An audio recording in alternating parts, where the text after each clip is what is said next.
Hi Scorpio, this is Castology. I'm here to read your February 2020 tarot. I'm going to be using the Lover's Path tarot deck for this reading, so let's get started. Your reading begins with balance. This is Venus and Vulcan.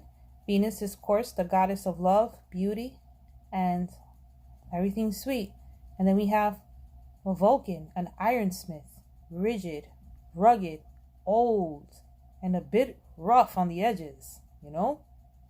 What a difference in characteristics in people. Yin and yang, but the perfect balance.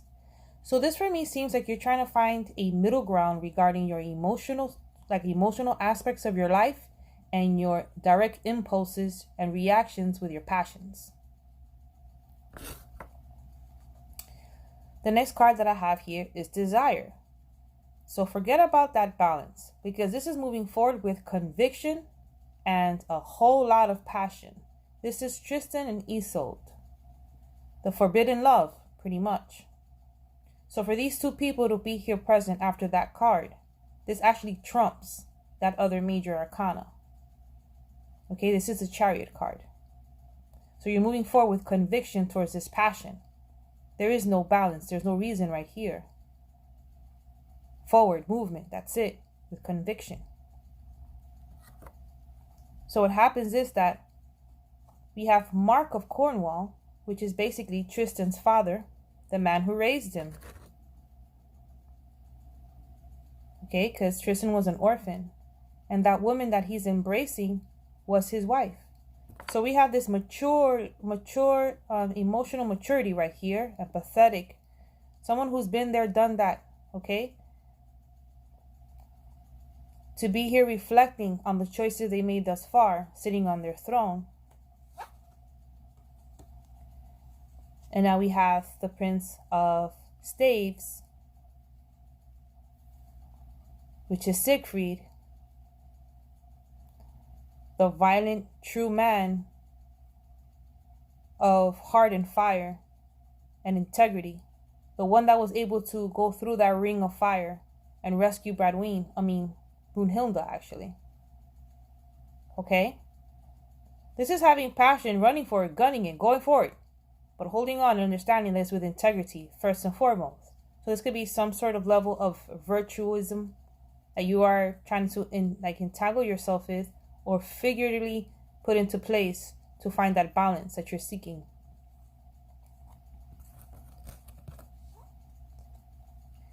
To only have it bring you the Three of Hearts, or the Three of Swords, or arrows for this deck. Okay? This is basically signifying heartache. Why? Because of some sort of illusion. This is Odette and Yvonne, basically Black Swan. Okay?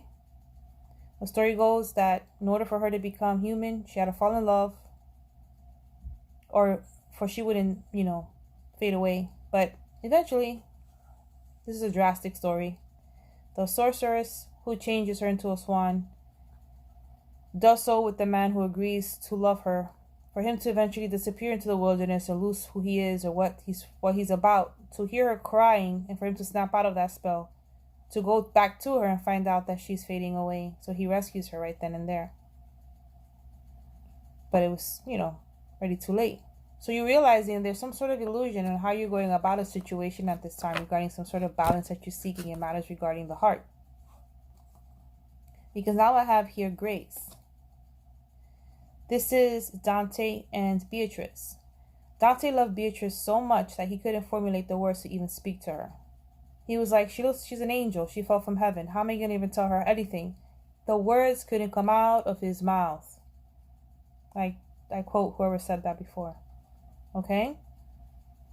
And she saw that. So Beatrice figured, well, I guess he doesn't like me. He's not feeling me much. So it's time to go. So she left, met someone else, fell in love, got married.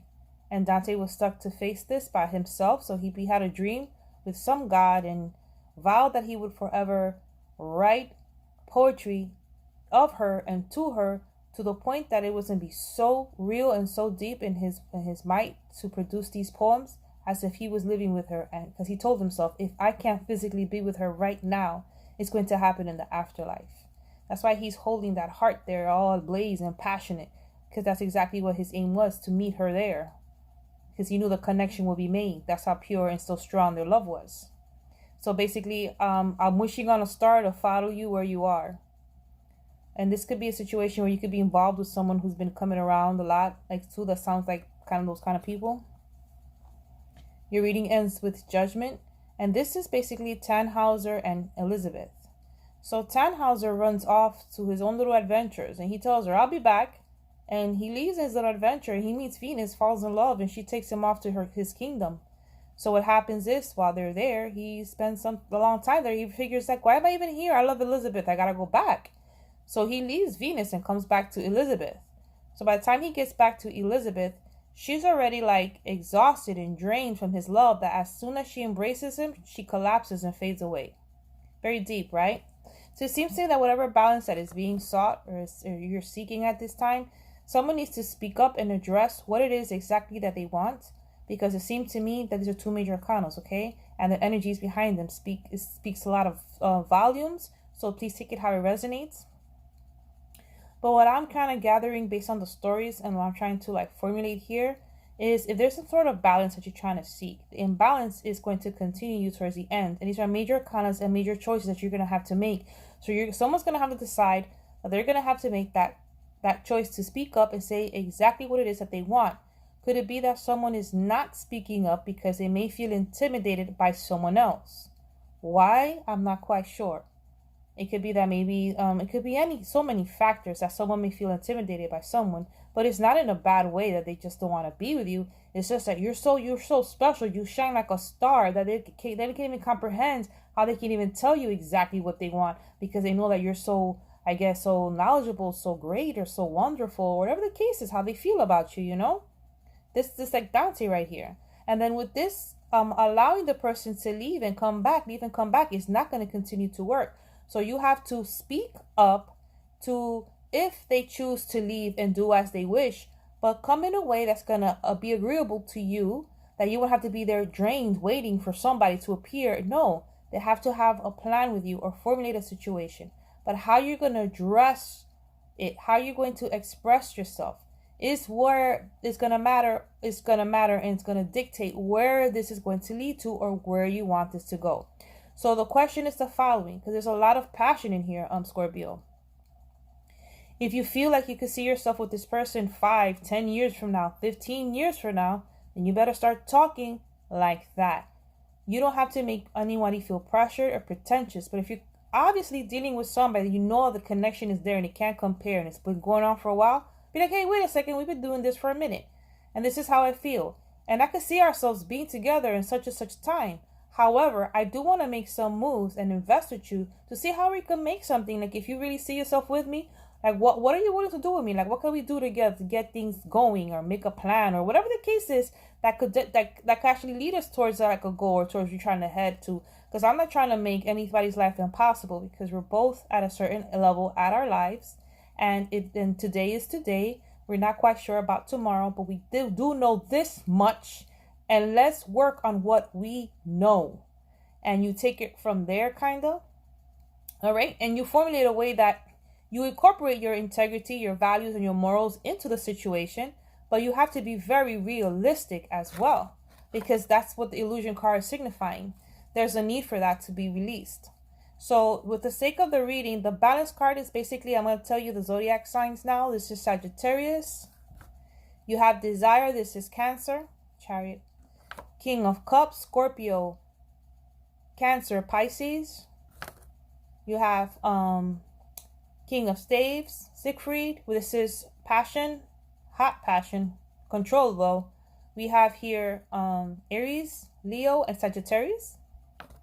I have the Three of Swords, because the need to communicate, the intellect and the conversation, the crossing is what's causing the not being true to what it is exactly that needs to be addressed at this time. Okay, it's the illusion. Air signs, Gemini, Aquarius, Libra. The Moon card, maybe Pisces, could be Cancer. I have here, of course, Judgment. This is fixed sign energy. And we have Grace, of course, the star, Aquarius. So that being in the whole like the whole purpose of the reading is basically like a huge need to seek some sort of balance between passion and love, but only having like this desire instead to push forward. You see the desire, like no matter what balance, I'm going for it. So then having to reflect and decide, unless these are two separate people that could be dealing, depending on your situation, get heartbroken because of the illusion. To realize that there's certain situations, that need to be addressed and considered, because it's something that could continue and continue, but you have to put it into motion in a way that's gonna make things go in your favor instead. Still stand on your own. You could be independent, live your life, and be together, but make it so that it makes sense for the future. Because, for example, if you don't see yourself with doing anything with anyone in 5 years from now, then it shouldn't really matter today, because the only one that's getting affected is a person whose heart's getting broken for nothing. It's an illusion. Okay? So I wish you the best of luck for February, Scorpio. It's a general reading, but if it resonated, please like and subscribe to my channel. Support me that way. I'd appreciate it. And I thank you once again to my subscribers that are down with me. Hey, how are you? And we'll see each other in March. And I wish you the best of luck, okay? Peace and blessings.